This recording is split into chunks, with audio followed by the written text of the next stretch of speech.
Hey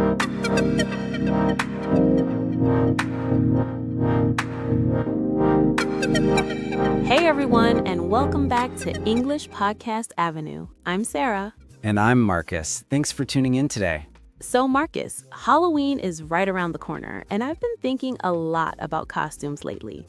Do you remember what you dressed up as when you were a kid? Oh man, where do I even start? I went through so many phases.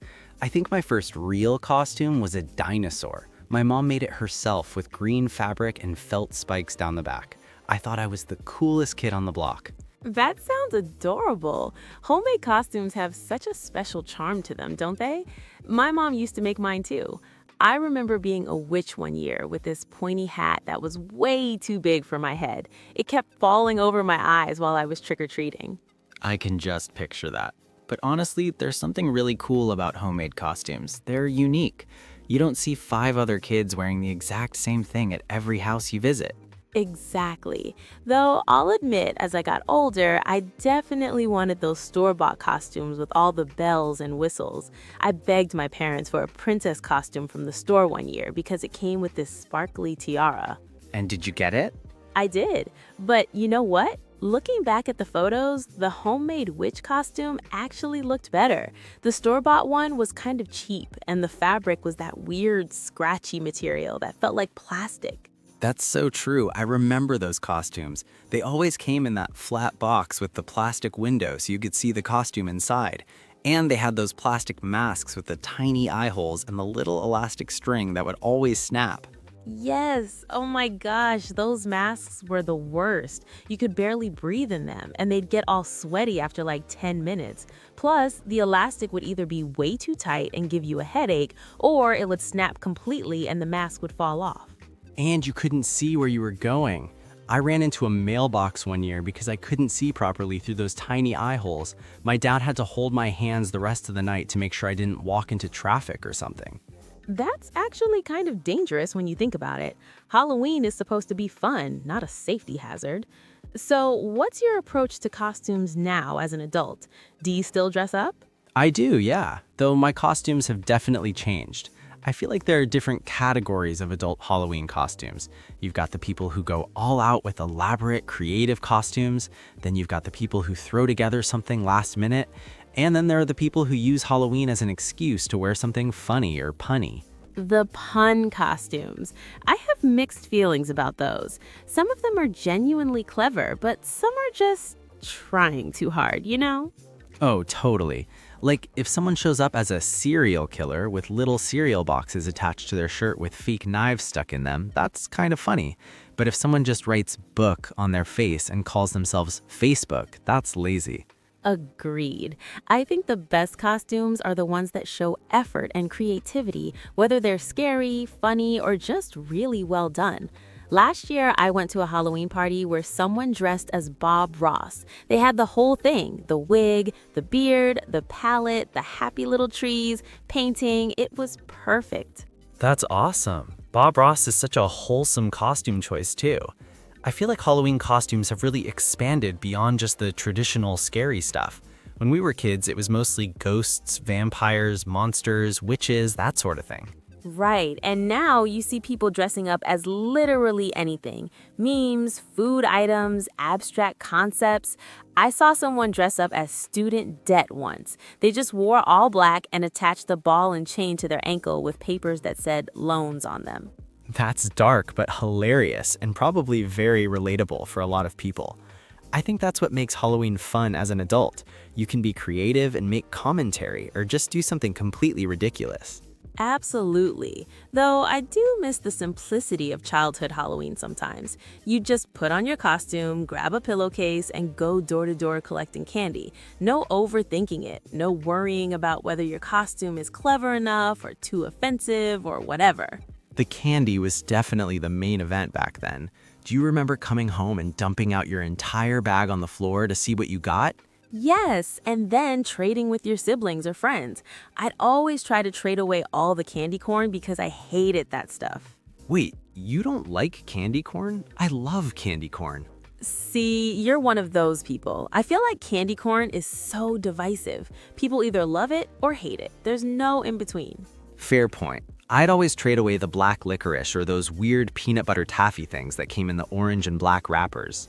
Oh, those were terrible. They'd stick to your teeth and taste like stale peanut butter. The best candy was always the full-size candy bars, but you'd only get those from like one or two houses in the neighborhood.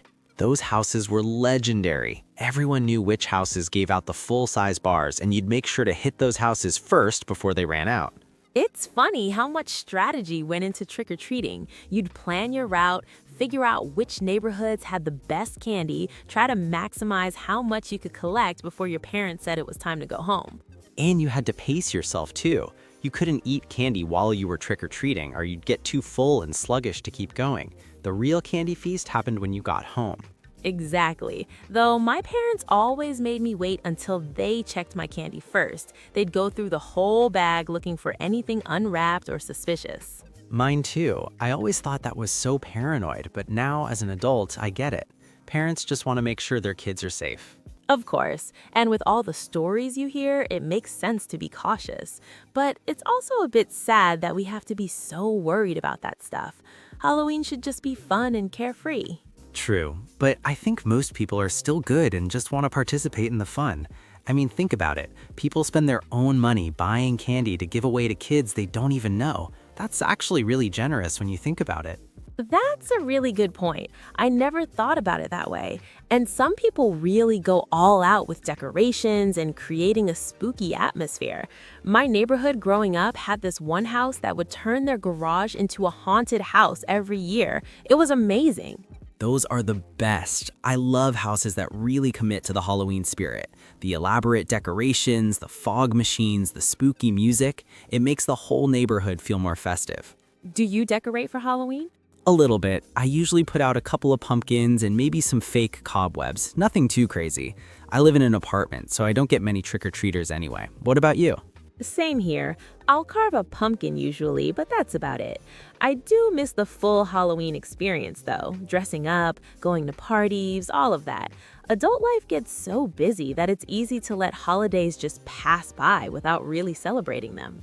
I know what you mean, but I think it's important to keep that sense of fun and playfulness alive even as adults. That's part of what makes Halloween special. It gives us permission to be silly and creative and just enjoy ourselves for a night. You're absolutely right. Maybe we should make a pact to actually go all out this Halloween. No half measures, no last-minute costumes. Let's plan something really good. I'm in. Should we coordinate costumes like a themed duo? Ooh, that could be fun. We could be salt and pepper shakers, or ketchup and mustard, or famous duos from movies or TV shows. I was thinking something a bit more creative than condiments, but I like where your head's at. What about something from pop culture, like characters from a show everyone knows? That could work, though we'd have to choose something that people would actually recognize. There's nothing worse than having to explain your costume all night. So true. You spend all this time putting together a costume, and then you show up and people are like, what are you supposed to be? And you have to explain it over and over.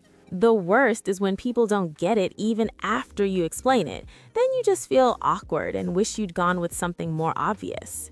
Exactly. That's why I think classic costumes are sometimes the way to go. A vampire, a zombie, a superhero, people know immediately what you are. True, but where's the fun in that? I like costumes that make people think a little bit or that show personality and creativity. Fair enough. I guess it depends on the context, too. If you're going to a big party where you don't know everyone, maybe a more recognizable costume is better. But if it's with close friends, you can be more niche and obscure with your references. That's a good way to think about it. Well, we've got a little time to figure it out still. I'm excited now, though. This conversation is making me nostalgic for Halloween. Me too. And for our listeners out there, we want to hear from you. What are your favorite Halloween costume memories? What are you dressing up this year? Let us know. Yes, please share your stories with us. You can find us on social media at English Podcast Avenue. We love hearing from you all. And if you have any funny costume fails or disasters, definitely tell us about those. We all need a good laugh. Absolutely. Well, I think that's a good place to wrap up for today. Thanks so much for listening, everyone. Thanks for joining us. Don't forget to subscribe if you haven't already, and we'll catch you next time on English Podcast Avenue. Happy Halloween, everyone. Stay spooky.